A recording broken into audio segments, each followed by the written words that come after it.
Hey guys, how's it going? It's Krista here. This one is a little bit of a long one, so I'm going to leave some timestamps to different sections of this card. And I'm going to start off this card a little bit differently. I'm going to create some gold cardstock first, and I'll use this gold cardstock to create a star wreath. And the die that I'm using today is from Hero Arts, and it's Hero Arts Fancy Dies Star Wreath. And I'm starting off with some Mod Podge. This is a washable Mod Podge in gloss or luster. I'll apply the adhesive using this foam brush. I chose this brush simply because it's one that I had on hand that would cover a large amount of area. Any brush will do. And I started by covering the entire piece of cardstock with the Mod Podge, but the Mod Podge dried a lot quicker than I thought it would. And I have here some gold leaf, and using some tweezers, I'll just place that onto the Mod Podge where it's still damp. And since I'd realized that a lot of the Mod Podge had dried, I began to work in sections, adding a little bit of Mod Podge to one specific area and placing the gold leaf down with tweezers. I then came in with this flat bristle brush, and I'm just using this brush to kind of flatten the gold foil along the cardstock. And I'll just repeat that process until I have a fair amount of coverage on my cardstock. I do want to make sure though to stop and check every once in a while with the die that I have appropriate coverage in the correct places for the stars. And once I'm happy with that coverage, I'll set it aside to dry. And while that's drying, I'll move on to the background for my card. I have here a piece of Strathmore cold press watercolor paper, and this particular piece is 5¼ inches by 4 inches, and I'm using some Distress Oxide inks.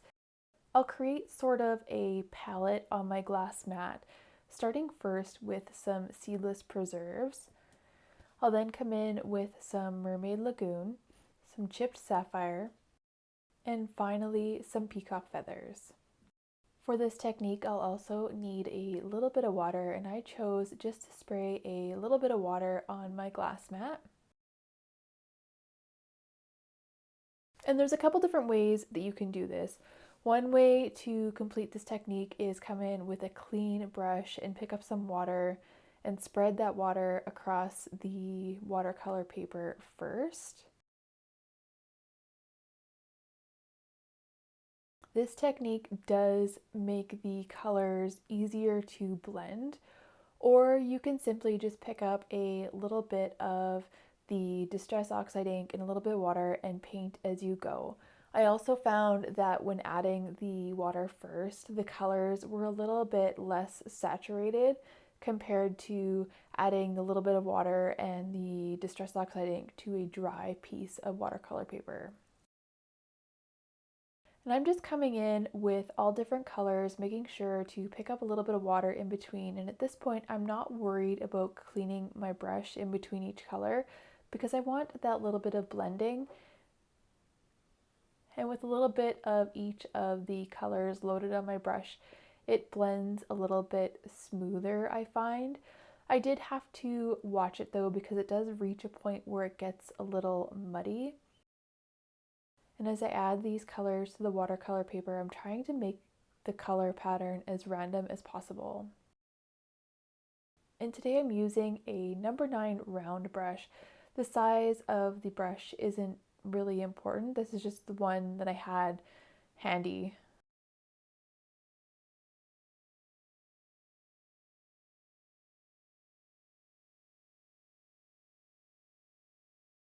I did reach a point where my water got a little bit too muddy, so I'll just wipe that off quick and start with some fresh water. And I'll just complete that process until the entire card front is covered with ink.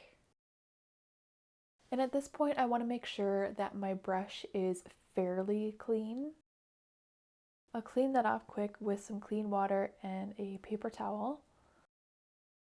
And using clean water, I'll go around and just soften all the edges of the areas that were a little harsh.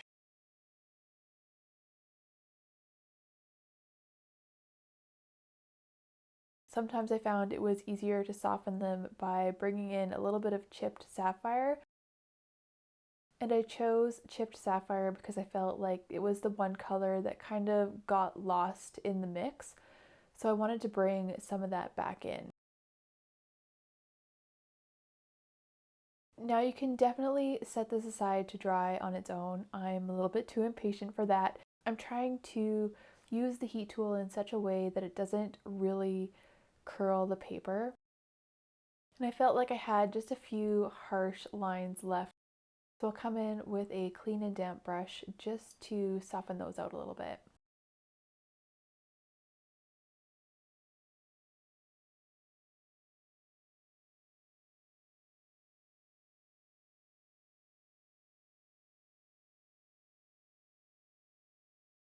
I still wanted to bring in a little bit more of chipped sapphire, so I'm using a really thin, a really watery consistency to bring back in and just layer on top of the background.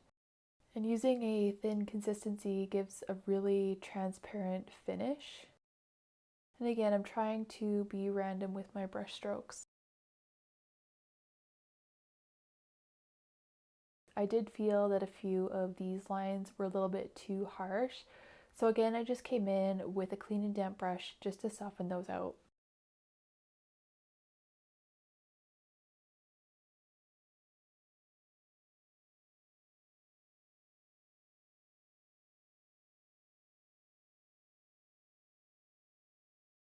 I really feel like any galaxy background isn't complete without some perfect pearls splatter. So I'm coming in with a little bit of water and the perfect pearls in perfect gold to create that little bit of a mixture and just splatter that randomly on top of my card front. And once I'm satisfied with the amount of gold on my card front, I wanted to add some perfect pearls in confetti white. I didn't want to lose all of the perfect gold pearls that were on my brush, so I'm just using a little tool to pick out some confetti white, and then I'll add some water to that on my glass mat. And this will create a little bit of a mixture between the confetti white perfect pearls and the perfect gold. And once I'm happy with that background, I'll set it aside to dry. And a sufficient amount of time has passed for the Mod Podge to dry. So I'm taking a 2-inch paintbrush. This is one that I picked up from my local hardware store. It's stiffer than an artist's paintbrush, but it's still fairly soft. And I'm just using that brush to brush back and forth on top of the gold foil, and it really knocks off all of the loose pieces of foil and gives a really nice smooth finish. Once I've smoothed off that cardstock, I'll go ahead and run that star wreath through the die cut machine. I have here a star wreath just on a piece of scrap paper.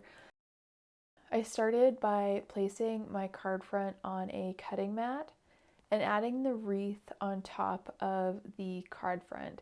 And it will save a lot of time now if you pick a spot on your card front and mark it on the back with a piece of pencil. This will really make it easy to line up the stars later on. Initially, I tried to cut the openings for the stars with the die cut on top. My preferred method is to trace the stars with a pencil and then come back and cut that out with a craft knife. I chose to cut out 4 stars, but you just as easily could have chosen a couple or 3.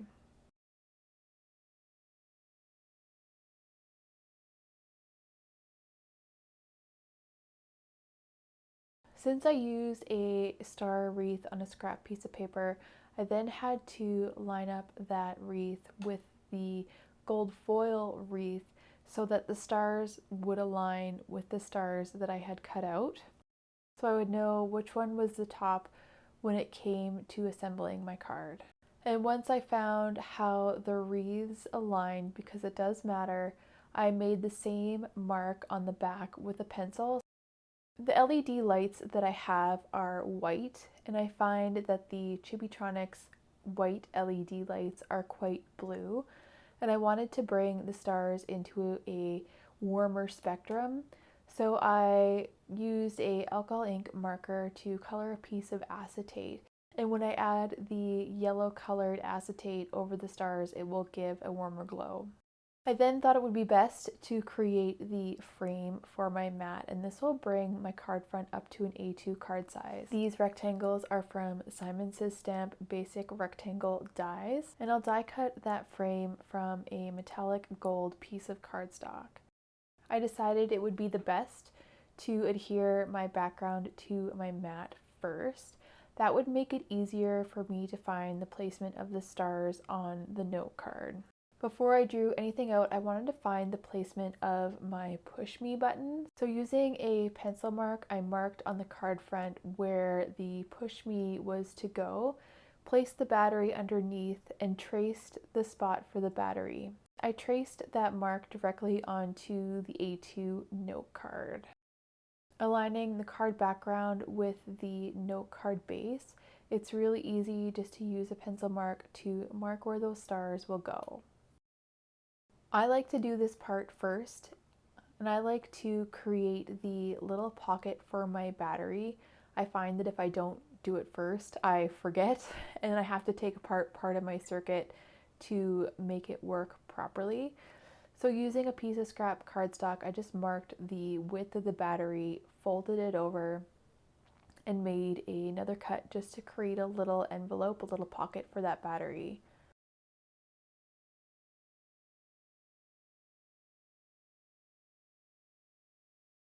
I like to mark the negative end and the positive end first, just so that I don't get anything mixed up later on.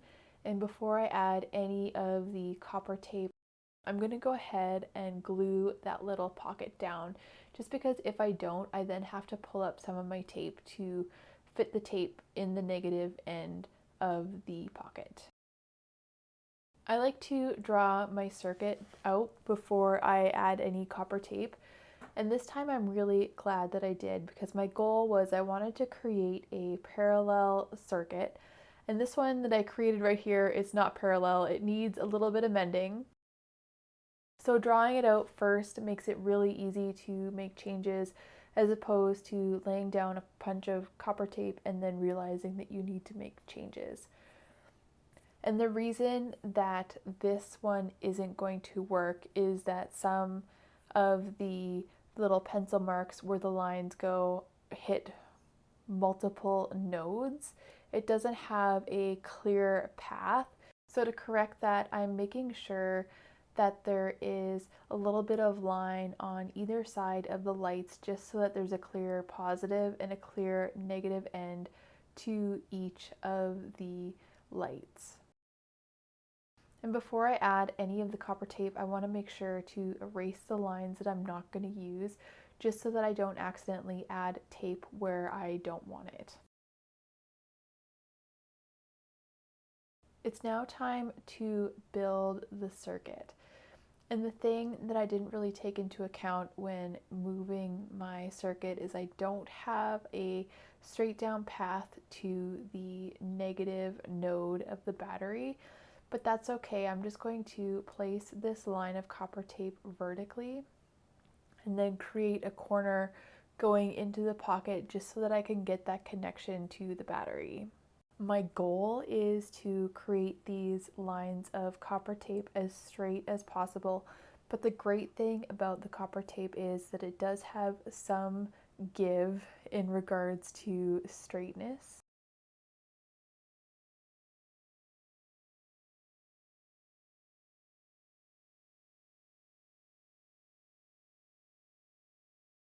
So coming up to any of the dots that mark where the lights go, I want to make sure to leave a gap.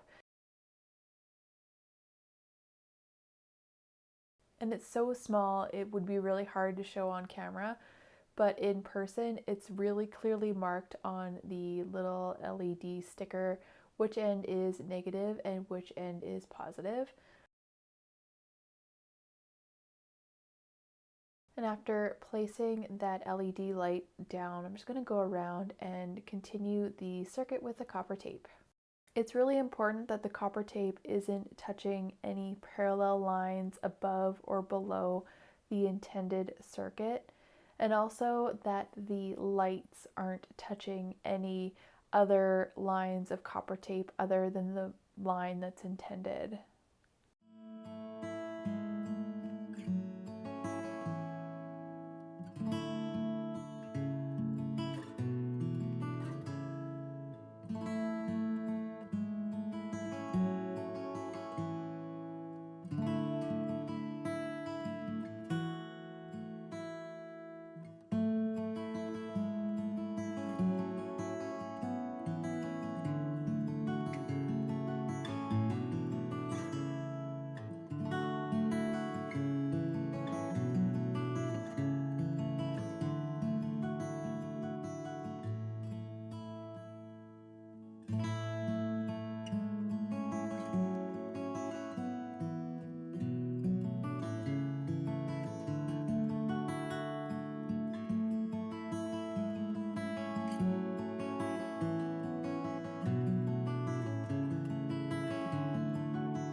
And to finish off this circuit, I want to place the copper tape over top of the positive end and flip it under and secure it down.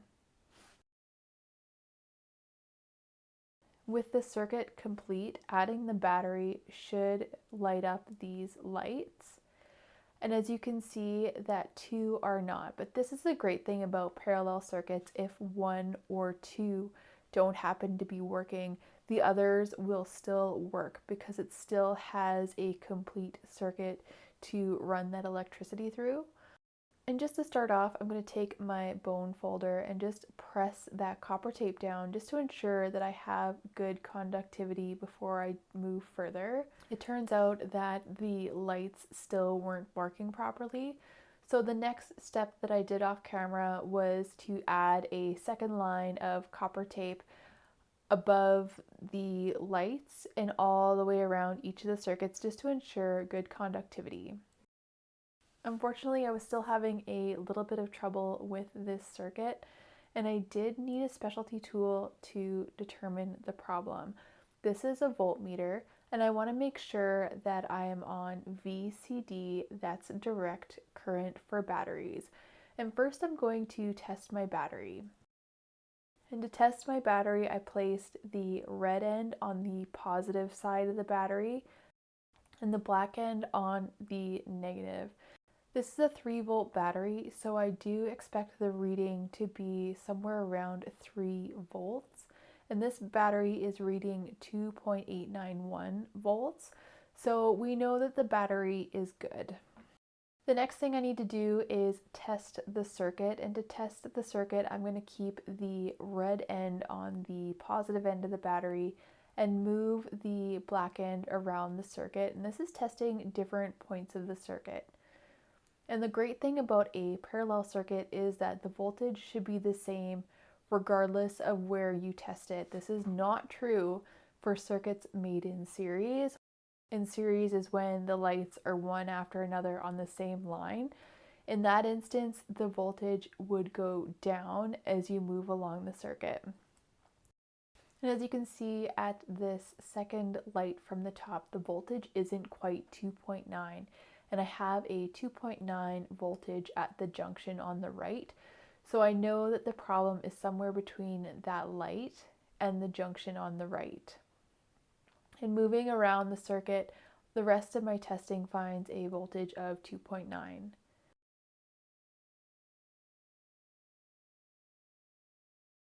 After I removed the voltmeter and tested the lights again, I found that I'm still having some trouble, some flickering. So I know that my issue is somewhere to the left of all the lights. And I'm just going to use a bone folder just to press down that copper tape to ensure good conductivity in the circuit. And sure enough, after pressing down the copper tape to the left of all the lights, everything is working fine. And now that I'm confident that my circuit is working correctly, I'm going to go ahead and finish assembling my card.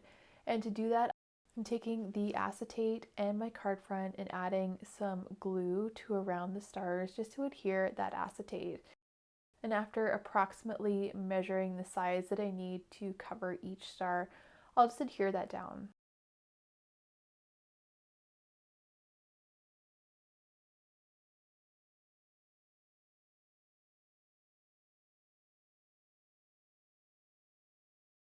Before I add the card front to the card base, I'm going to add some foam tape around the entire card. This will not only hold the battery in place, but will also protect the LED lights. And in adding this foam tape, I want to make sure that I don't add the foam tape on top of any copper wire. And as much as possible, to add foam tape around the entire perimeter of the card, as well as in between the circuits when it's available. Some of my lights are a little close and I won't be able to add tape in between, but that's okay.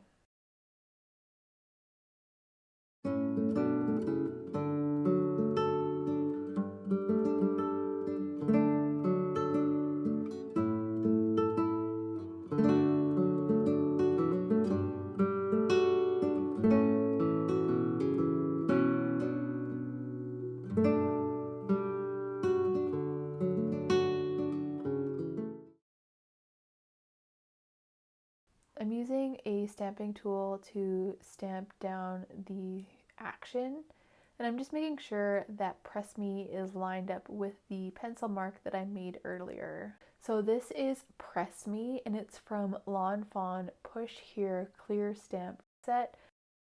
Now that my action button is embossed, I'll go ahead and remove the backing from my note card. Align the background and adhere that down.